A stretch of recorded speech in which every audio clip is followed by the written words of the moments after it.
Hey, do you like food? Do you like having that food delivered straight to your door? And when it's delivered, do you like being able to eat it within minutes? Well, our sponsor, Factor, has everything you need. And if you go to Factor75.com and use the code Bento50 at checkout, you'll get 50% off your first box and 20 your next month's order. That's crazy! Factor offers so many different varieties of food, like this delicious Peruvian-style chicken. They offer things for all sorts of diets, and it's so simple and ready to eat. Just poke some holes. Slamming it, little bitch, in the microwave. You know it likes it. It gets all warm in there. And while you're waiting, feel free to partake in some delicious cold-pressed juices in case you're not getting enough nourishment. Factor's got you covered. Whatever your dietary restrictions, Factor will cover for you.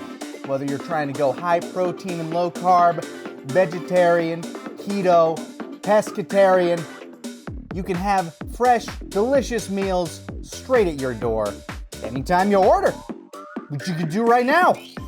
And like that, I have a meal ready to eat as soon as I peel off the plastic. Oh! Chicken, veg, whatever the this is, ready to go.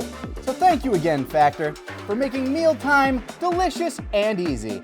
Make sure when you go to Factor75.com to use the code Bento50 at checkout to get 50% off your first box and 20%. Come on, Nick, this is so easy. off your next month's order.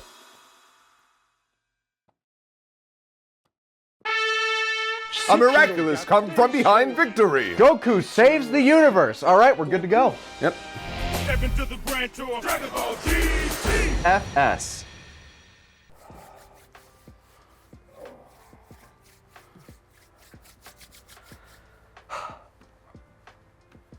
We're done. We are done. Dragon Ball GT.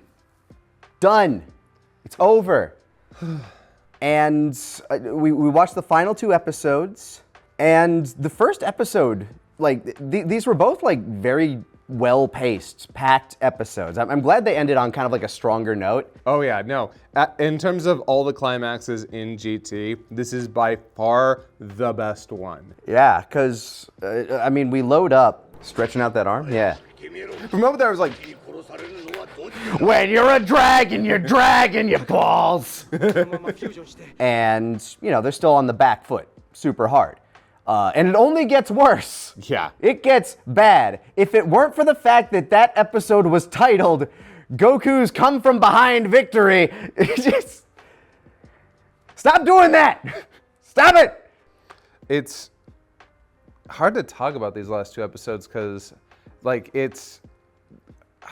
I didn't expect to be so moved at the ending. I mean, I'd already seen the ending before. You'd hyped up GT being like one of the best endings, probably the best endings that Dragon Ball has ever gotten. And I have to agree. I will fight that it still is, although there are arguments otherwise, which we can address later. But I mean, yes, there's like the evergreen ending of Z, which is, you know, the adventure goes on, Yeah. et cetera, which, you know, there's niceness to that. Dragon Ball technically wasn't an ending, and Super still technically doesn't have one. It kind of does. It's unlikely we're going to get a Super 2 at this point. Anyway, we'll go into the ending proper later. But yeah, this episode essentially just kind of leads off with Vegeta and Goku getting thoroughly just crushed by A1 Star. We are so far past either of them being able to do anything that, like, he basically just kills Goku. Yeah, essentially. Yeah, because Like we see that moment where basically he has them on the back foot. He knows he has them back foot. It's like, okay, I'm just gonna kill you all now. We're done here. I'm throwing my second power ball. You lose. And there's this hilarious line though I have to point out, and I know we talk about the power scaling and the power creep a lot, but hearing 1 Star say, even at this power level, I should be able to blow up the planet, and it's like, I Yes. would hope so. yeah, people at this range should accidentally be able to do so. That's how I feel. Yeah. But whatever. But again, no, Vegeta, use a different one. Did he just punch his I ass? punched him. Like, no, Vegeta, that never works.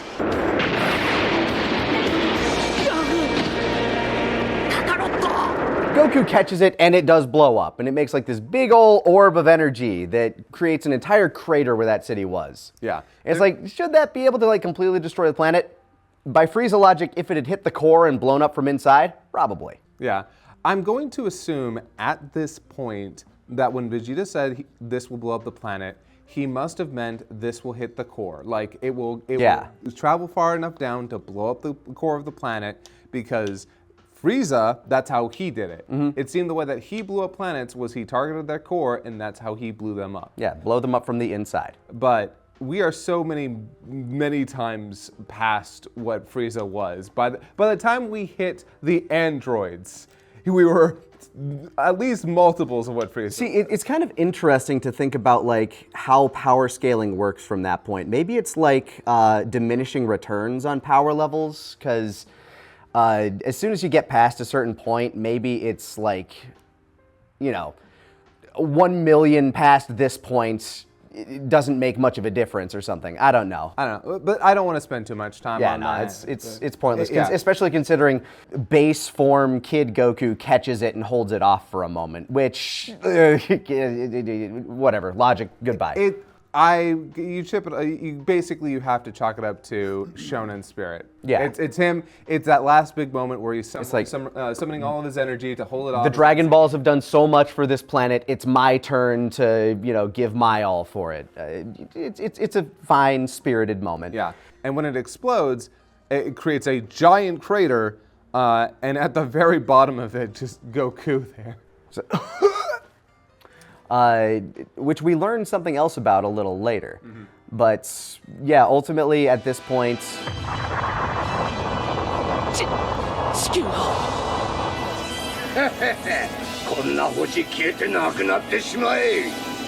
I could do this the entire time, by the way. By the way, did he say perish and cease to exist? Isn't that the same thing? no, one's die, one is non-existence.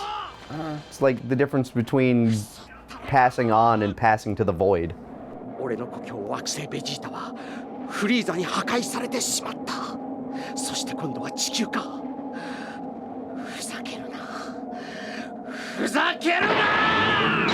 ベジータ！父さん！ What?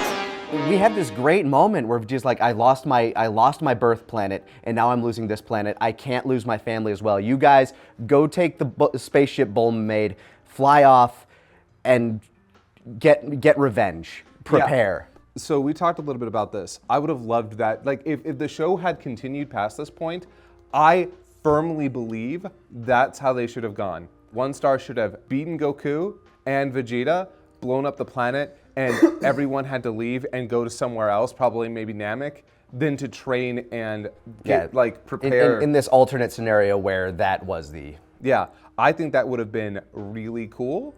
Like a darker turn, to be sure. And this was a very dark moment. We saw like shit getting wrecked everywhere. The king of the world's palace blew up with him inside of it, presumably. West City was on fire. Everywhere was blowing up. Like it was dire. You had people like huddled down. Like this is the worst we had ever seen the planet. Yeah, worse than Boo. And Boo was pretty... Boo genocided the planet. Yeah, I remember watching Boo and thinking, this is the darkest Dragon Ball's ever been. This kind of blows that out of the water. Watching a thunderbolt hit the city, and then just a like hydrogen bomb-esque explosion. Yeah, like Akira just... Yeah. I was watching it, and I was actually personally affected by the mood, by the tone they were setting. And again, if it weren't for the title of the episode, might have been a little more poignancy. I'm going to continue harping on that. Yeah. That is a maja gripe of mine. Anime titles, man, especially back then. What Yeah. can you do? But...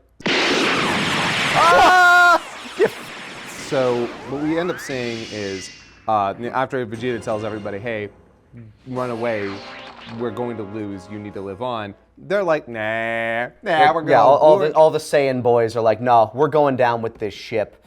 Because I think at this point they all kind of realize what's happening as Goku is charging a spirit bomb. I don't know if they realize that yet. Vegeta seemed to, because that's he was like, it took you long enough or some shit. Well, he also lands near that crater, and I think that's when he realizes what's happening. But I will say this. So everyone comes back to fight. One star just starts smacking them all around. Vegeta tries to get behind him to use his final shine again, which, by the way, 0 for 4. now just uses like the 2 hands. And the first time he does it, it's a 1 hand. Now it's a 2 hand. Whatever.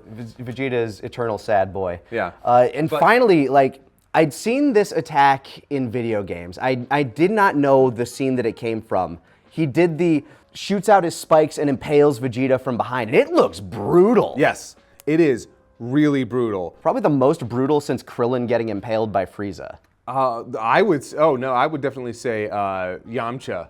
With Jiro? Yeah, that's fair. Yeah, although it's more reminiscent, if I had to be honest, of Piccolo shooting that blast through Goku's shoulder. Yeah. It's a very similar wound.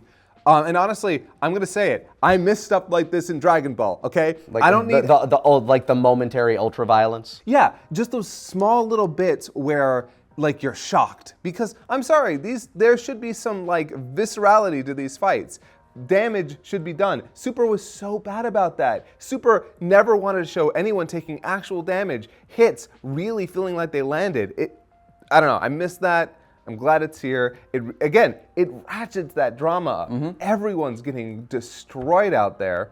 And then in that last moment, we see Goku down in the crater. And at first, it seems like an inner monologue, but if you actually... That's what I took it as until you like told me later. It's like, no, he's projecting his feeling to the earth, like to everybody. The one thing that'll give it away, in the show, most of the time anyway, inner monologues don't have a reverb or echo. It's usually just, closer to the mic. Like, it's when that's happening, that's how they communicate that. They don't put a reverb, they just get closer to the mic. Okay. Here, you can hear a reverb. You hear him kind of like speaking with a reverb. The psychic echo. And so I think that is the way, because he says, hey, I need your energy. Like, I need your energy. Because we cut to a shot of like everybody on Earth doing like this, and I was thinking like, how did they know to do that? And I guess like you corrected me at that point. Yeah, So like, no, he told them. Yeah, it's a little vague. Yeah. I'm only bringing it up. I'm only even saying anything because it is a little vague in the moment. So. I'm too young to die again. まだまだ死ねねえな。おめえをやっつけるまではな。 So he's holding it up, and something interesting happens that at first I was going to complain about, but then I realized this might not be a plot hole or like an inconsistency at all.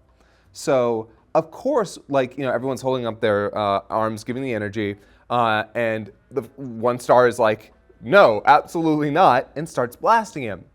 But the blasts Don't hurt him. The blasts don't do anything. And at first I was going to complain, like, why? But with what we learn later, it actually kind of makes a bit more sense. Yeah, and it makes the moment, like, I love this, by the way. I do love how it retroactively makes this moment sadder, I guess? A little, yeah. Because like Goku charges it up.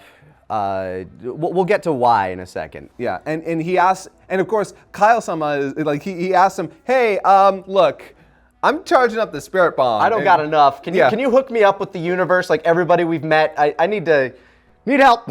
Yeah, I love how Kyle's like, wow, you've really touched on something brilliant there. And it's like, you really never thought, okay. Yeah, I mean, we've done this before, but yep, I'm pretty smart. Yeah, so he asks the universe to give Goku their energy. And the interesting thing is, like, I don't know how fast energy...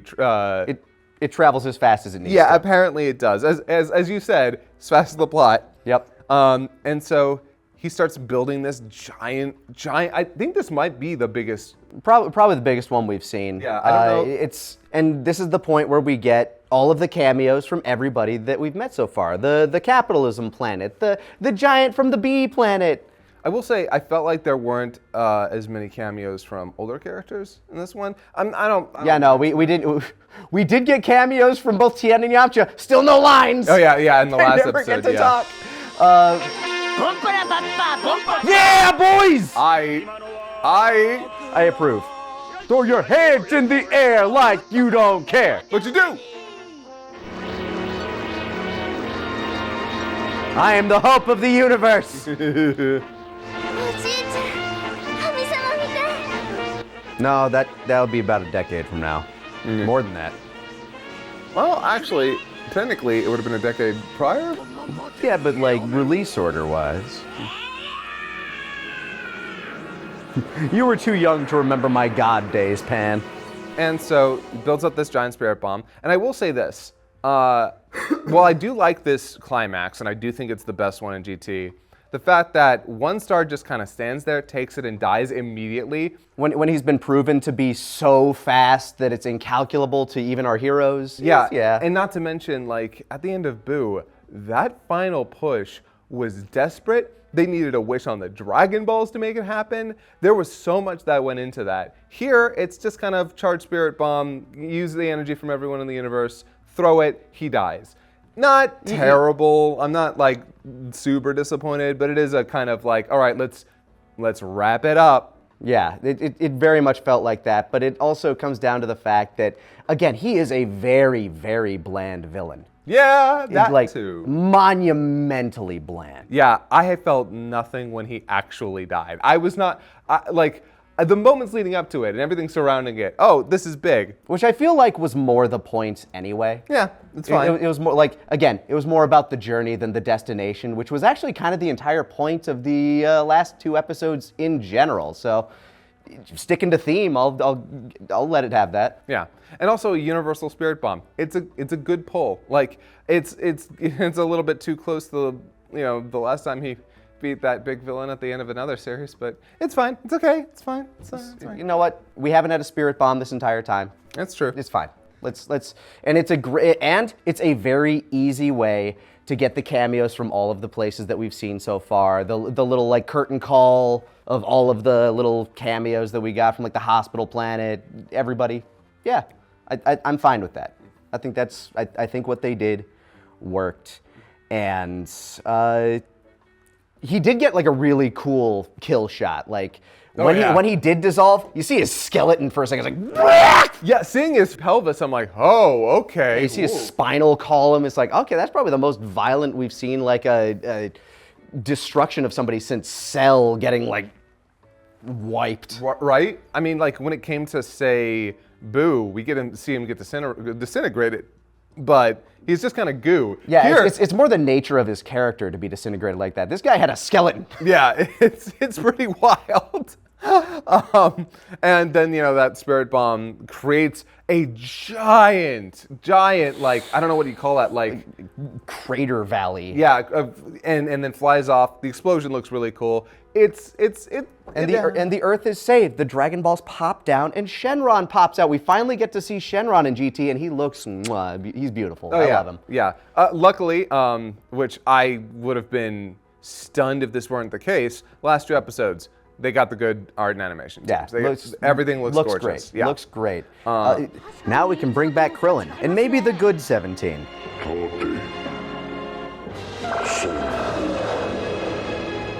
So, I mean, thinking about it, really wasn't 17's fault.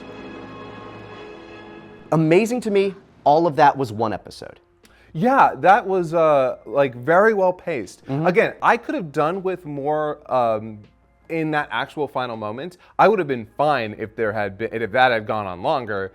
Just to kind of. It didn't have to though. I feel like if they had built up Omega Shenron to actually have a character, maybe you could earn like a bit more time with that. But as he was, this felt like a fitting end to kind of a bland, evil McBad guy. Yeah, but like you said, it's kind of not the point, because the real point is kind of introduced in the next episode. Yeah, when Shenron shows up, and he seems to have like a very personal conversation with Goku.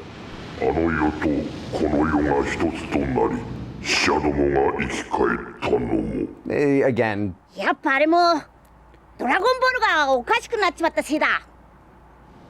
どうやらお前たちはドラゴンボールの力に頼りすぎたようだ。 So pay very close attention to what he just said there about life and death and those worlds merging. You know why this happened, right? It's like, yeah, we overused the Dragon Balls and now we have to rebuild Earth on our own. But could you do me like one more favor before, can you just bring back everybody that was killed because of our actions? Yeah, it's like, hey, it's not their fault, all right? This was on us. Yeah, we need a chance to... Yeah, which in like Shenlong is like, yeah, okay. No, this is the last one, and then I'm leaving. And so everyone comes back to life. It's sort of implied Krillin came back off screen. He must have been at Roshi's because he's there the next time we see him. They just had his little pop-up capsule casket there. It's like, oh, you're back. Porn. Yeah, right. And yeah, so everyone's come back to life. We get a few moments of watching people kind of get up in the rubble. And a few discussions, one of which is a quick but important explanation that like when all of this was happening, when this mystical force was messing with everything, it shattered, like it kind of messed with the divide between the living world and the spirit world and other worlds. So this is an interesting point, and I didn't consider this. So we didn't talk much about it because I think it just kind of didn't register with us. Back at the beginning of Super 17? No, at the end of Super 17, beginning of the Evil Dragon Saga, we actually get this conversation from this piece of information that is dropped from Evil Shenron, like the blue one. Right, Mob Boss Shenron. Yeah, and he notes that the only reason that Hell and Earth were able, like Hell and the living world were able to open up was because of the negative energy from the Dragon Balls.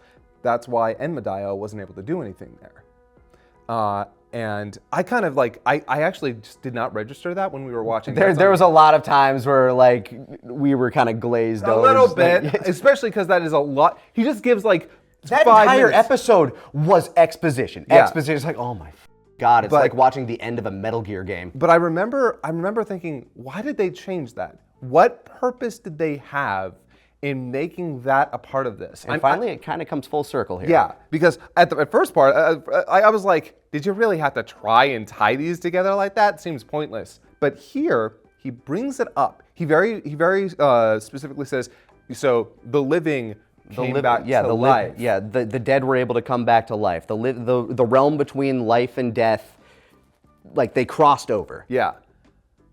And so after he brings back everyone to life, he's like, all right, it's time to go. And it's like, oh, is that time already? Already? Okay. Like Goku understands something that the audience still hasn't quite gotten yet. Yeah. And he gets on the dragon, and Vegeta runs up to him. Yeah, he's the first one to know. Yeah, it's like, hey, where are you going? Are you off to train? Wait a minute. Wait a second. He's like, shh. Yeah, Goku's like, hold on, don't worry about it. I don't want everybody worrying about this. And so he takes off, and everyone's like, where are you going? And he doesn't even answer. Like, Chi-Chi's like, okay. Come on, I got a special treat for dinner. Okay. Yeah, she takes it in stride at this point. And he goes off and he visits Krillin and Master Roshi one more time. He gives Krillin like a little spar where he, lets him get a shot in, or it actually loses, who knows. It definitely feels like he's letting him win because he's trying to be It could sweet be and that. It honest could with also him. be that he is tired after doing everything. Well, no, Shenlong actually healed all his wounds. Oh, yeah, that's right. Yeah, So yeah, he holds back and lets Krillin get a shot in. Which is sweet. I think that's very sweet of him. And continues flying off on Shenron, visiting a few people. Hold on. I want to note, Krillin's like, hey, I'm back to life. And then he kind of like, his face kind of like goes more neutral, and it's like, wait a second, are you? And then Goku's like, don't talk about it. Yeah, that's true. Let's chill Krillin out. realizes too. And then when they're fighting, Roshi recognizes it as well. It's really kind of like, what is happening right now? Yeah. What's happening with Goku? And then we see him visit Piccolo in Hell. And Piccolo's fighting a really cool like toad dragon monster thing. Yeah. Again, being king of hell, Piccolo.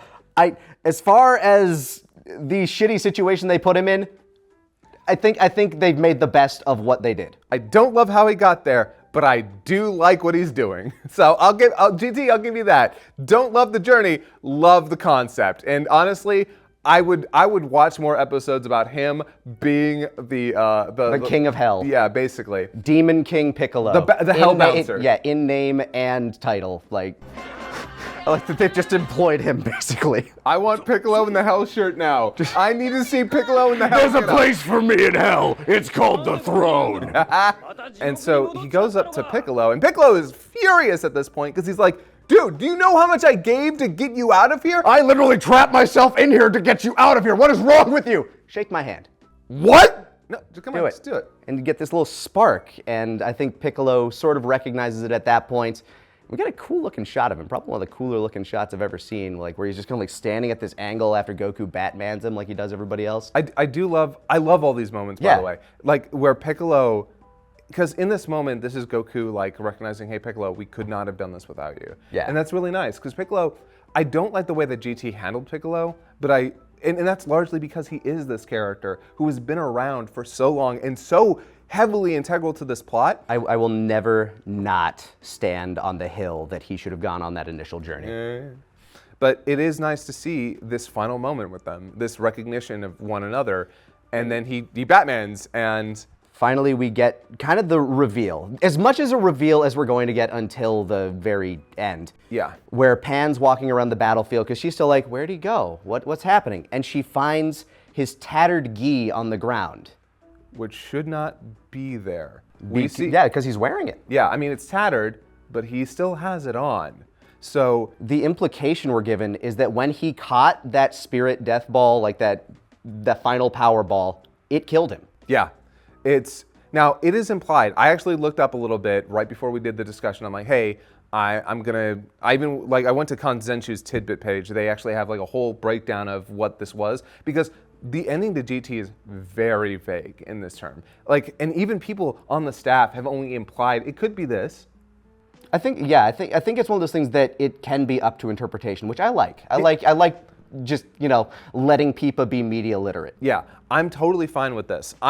In my eyes, he died there. Yeah, he died when he caught the ball. Yeah. That makes sense in a lot of ways, given like all of the evidence we have been presented. The living world and the spirit world kind of crossing over, him no-selling all of the offense as he's charging the spirit bomb. It makes sense. And I don't know if they intended to do this, but they took the halos away from people, the dead people. Specifically in the saga where all this negative energy, life and death, so there's no halos on Frieza and Cell. No halos on Frieza and Cell. Piccolo in Heaven had a halo, so I think they gave it to people who were granted heavenly status. It's tough. It's kind of hard to say. They just got to change the logic of it, but yeah. For what they deliver on, I think that's okay. Yeah, and so Goku doesn't have a halo, but that we see that is not proof of whether or not he's alive or dead. Yeah. So yeah, we see Pan pick this up, and then Vegeta goes over there and is like, hey, you should really hold on to that. Yeah, hold on to that. And that is. Yeah, I know it choked you up. You were making a lot of jokes, and I was That's my nature. Yeah, I know. It's fine. I'm not mad, but you were making the jokes, and I'm just over here like, oh right, this ending's really good. どこ行ったんだ悟空悟空おい悟空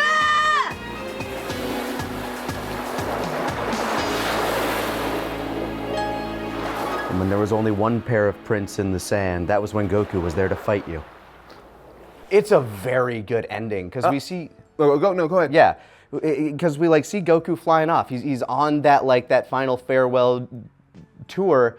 We get shots of people looking up and seeing Shenron fly past. Yamcha looks up. Tien looks up. Yeah, luckily they get their they get their 10th second of screen time. Yeah, and Goku lays on Shenlong, and he's like, "Wow, it's so warm up here," and all the Dragon Balls are absorbed into him.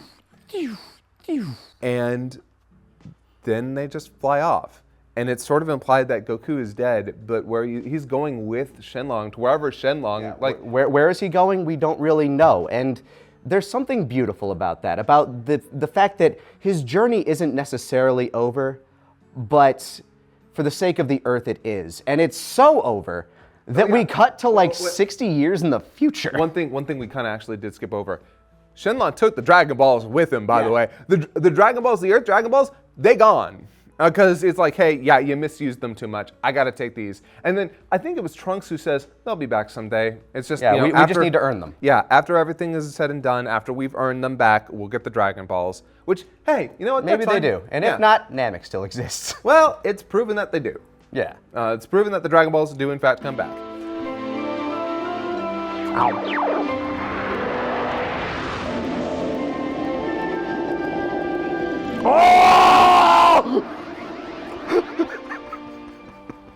And then, the part I don't like, I really don't like. So, this ending up until now, really liked it. No, beautiful. Really don't like this next part. You don't like the cut to like 60 years in the future? I hate it. I actually really do not like it.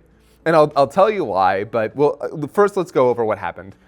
We just go to like a far in the future Tenkaichi Budokai, a world martial arts tournament where there's a new announcer who looks slick as hell, and in a new location that looks way too over the top. He looks Back to the Future 2 as Yes. Yeah, exactly. And Grandma Pan is sitting in the stands, and it's the final bout of the junior division, where I guess they still have a junior division, and the adult division has a lot to cover. Yeah. Because Goku Jr. is down there, and I like his look. I like his getup. I like that he has kind of like an homage to Bardock almost with the headband. And I'm here or there on the whole look. I feel like some of the colors are a little bit weird. Like the entire, you could say that about most of the show. Yeah, that's true.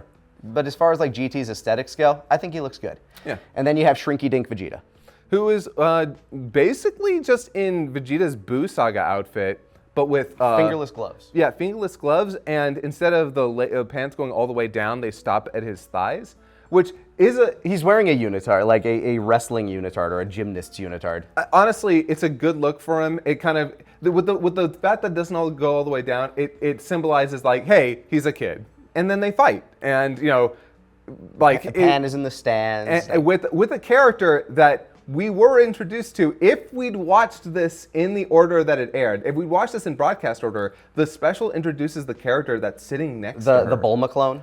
No. The little fat kid. Yeah, he's in the special. Yeah. Which we will cover. But he's sitting next to her talking, and like they're fighting, and Vegeta's like, "Oh, you're the first person who's ever really given me a run for my money." And Goku Jr. is like, "Yeah, me too." And they both power up to Super Saiyan. And this entire time, a girl, like you said, who looks exactly like Bulma, with her actress, sits down next to Pan, and they start talking like they don't know each other. Yeah, like those families just kind of drifted apart over the generations, I guess. Kind of weird. Yeah, Pan recognizes after she has a conversation with somebody, like a video conversation with somebody over the phone, like, "Oh, ma'am, like the presentation's about to start. You have to get here." And she's like, no, hell no. I need to watch I need to watch. I need to watch my son, like, go wild out here. You deal with your own nonsense. And so Pan puts together like, oh, she works for Capsule Corp, Bulma's corporation. Huh, I wonder if that kid could be related, that spiky-haired young Saiyan could be related to Vegeta somehow.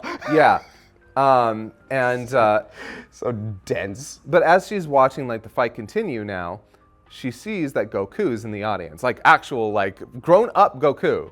She obviously is like, oh my god, it's my granddad. And so she tries to get over there, but by the time she's there, like on the other side of the stadium, he's gone already. Yeah, he went off to the snack bar by then. And then we see him walking away. Don starts to play. And then montage. Yeah, we get a little bit of the narrator, like like Goku with his joyful expression, blah blah blah. We get this huge montage of the entire show set to Don. And then at the very end, it's like, this is the end of Dragon Ball. As we see Goku like go up into the air with his Niobe bow, and then he flies off. And that's the end of Dragon Ball. Yeah, they for some reason I don't know if this was in the broadcast version, because they have the credits over the montage. Yeah, they play like in extended credits. They go over the entirety of the series, what it feels like. Yeah. And then they have the normal credits right after it. I don't know. Which I like those credits. It's fine. To get back to like the substance of the matter, some say his ghost still haunts that tournament ground to this very day. So it is. You haven't seen the special. Nope. Yeah. I hadn't even seen these episodes. Yeah, there's something that plays into that. There's more in that. It's kind of why I wanted to watch the special a little bit, because it informs this ending. It's kind of implied that he might be alive, he might be dead. It's kind of hard to say. He's in this weird nebulous state where he's kind of one with the spirit of the Dragon Balls. Yeah. Like that's kind of what I'm picking up, is that he is not alive, nor is he dead. He's in a different state of being that, until Dragon Ball Super came out, is probably the closest we've gotten to like mortal divinity. Yeah, and so it's like almost this shamanistic state. The reason I really don't like this is, one, it feels very fan-winky. no, I don't need to see a future where, oh, hey, look, it's Goku Jr. and Vegeta Jr. fighting each other. But that on its own isn't the thing that really bothers me. The thing that really bothers me is this idea that the Son family and Bulma's family suddenly like fell apart. Just kind of drifted apart. In one generation. 2 generations. Well, yeah, technically 2. I don't like that. That doesn't make any sense to me. They're like, yes, it doesn't bother me as much because it's like far enough in the future that it's like they had different friend groups, whatever. Maybe there was even like a weird generational gap between some of the children and stuff that just, I don't. It doesn't bother me that much. To me, it feels like a having their cake and eating it too sort of moment where it's like you have this beautiful ending with Goku flying off, and it's like, but we still want that evergreen, the adventure goes on feel. And I was fine with it. It does not bother me as much as it bothers you. It bothers, I guess it just kind of bothers me because it's one of the least original things I feel like after what they did with Goku. The least original thing in GT is saying a lot. Well, here's the thing. After such an interesting thing that they do with Goku there, because it is like a very interesting choice that has a lot of like, it's melancholy as hell. But it's beautiful. Like I love that ending actually. Yeah. Like legitimately one of the best moments in GT by far. And I know there's a joke in there. It's like the best thing about GT is when it ends. But that ending is actually great. Yeah. It's just that little bit extra afterwards. It doesn't sour the ending. In fact, it doesn't even it doesn't even make the ending technically all that much worse to me. I just don't like that part, but it doesn't negate all the stuff that came before it. All that stuff is still good and pristine. I can just kind of accept that stuff afterwards that I just think is like, okay, that's sort of lame. Yeah. But that's it. So yeah, the ending, like these last 2 episodes, genuinely good Dragon Ball. Yes, very good. Like I've had a lot of critiques of GT and I stand by all of them, but like, and while I don't think the Evil Dragons was the best saga. Again, great concept, executed with mixed results. There are some highs here, like with 4-star and 3-star, with some of the action that we've gotten, and this whole ending here.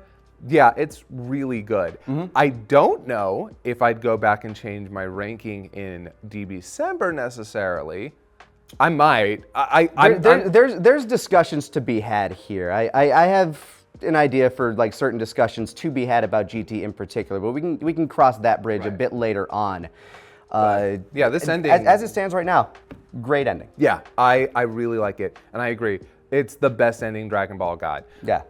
And certainly as somebody who was always kind of here or there on the Z ending, this got a big emotional pull from me. So hey, it's like for all of the trials and tribulations that went through this, they stuck the landing. And landed well. They may have like cracked their skull on a few attempts, but they landed it at the end, man. Everybody survived that plane crash. Yeah. It's kind of remarkable. Yeah. But in regards to how that, post-ending scene goes, I guess we'll get some context to that in the special, which we'll watch next time on GT. Next time. Yeah, next time on GT. Yeah. Yeah. Next time on GTFS. Giru lived again. He's still alive. Yo, buddy! They even wished him back. Smack! I missed you. Smack, smack. Oh, battered wife. Special little guy. I love him. I don't think they make Giru plushes, right? They have to make Giru plushes. I hope it's just a metal ball. That's his plush.